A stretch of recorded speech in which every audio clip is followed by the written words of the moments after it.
Nous avons écouté Jésus faire un grand discours, ce célèbre sermon sur la montagne, qui était si plein de belles leçons. Nous l'avons aussi entendu bien souvent parler familièrement à ses disciples, aux gens qui se pressent autour de lui, saisissant toutes les occasions pour donner un conseil, faire comprendre comment il faut se conduire si l'on veut plaire à Dieu et gagner le ciel. Mais il avait encore une autre façon de répandre sa doctrine, une façon curieuse, pittoresque même, dont je veux maintenant vous parler. C'est ce qu'on appelle les paraboles. Qu'est-ce que c'est qu'une parabole?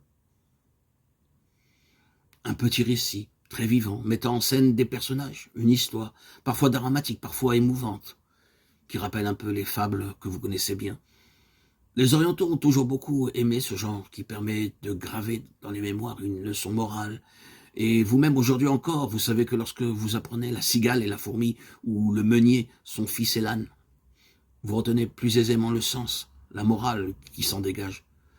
Parce que votre imagination garde le souvenir vivant des bêtes et des gens que le bon La Fontaine y a fait jouer leur rôle.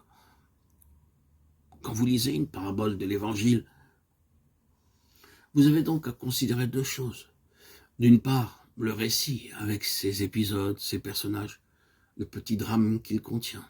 Et d'autre part, la leçon que Jésus a voulu faire entendre en le racontant. Car il est bien évident que le Christ ne s'est pas amusé à inventer des paraboles pour le plaisir de distraire ses auditeurs. Mais chacun de ces petits récits est si bien imaginé, si parfaitement raconté, qu'il demeure facilement dans la mémoire et que la morale ne s'en oublie plus. Tout homme d'aujourd'hui, à moins de passer pour le dernier des ignorants, connaît les paraboles du fils prodigue, du bon samaritain et maintes autres. Tout l'essentiel de la doctrine de Jésus se trouve dans ces brefs récits, sous la forme la plus vivante qu'on puisse imaginer. Un paysan sortit pour semer, et tandis qu'il semait, une partie du grain tomba le long du chemin. Elle fut foulée aux pieds, et les oiseaux du ciel la mangèrent. Une autre partie tomba dans des pierrailles. À peine levée, elle sécha, parce qu'elle n'avait pas d'humidité.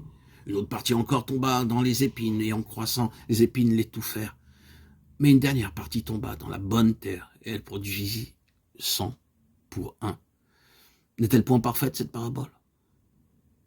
N'importe qui a vu un semeur jeter le grain en terre, et qui a observé comment poussent les plantes, comprend la vérité de ces paroles, leur parfaite justesse d'observation. Mais quel sens moral cela a-t-il? C'est bien simple. Et d'ailleurs, cette parabole est d'autant plus commode à comprendre que Jésus lui-même l'a expliqué, ce qu'il n'a fait que rarement.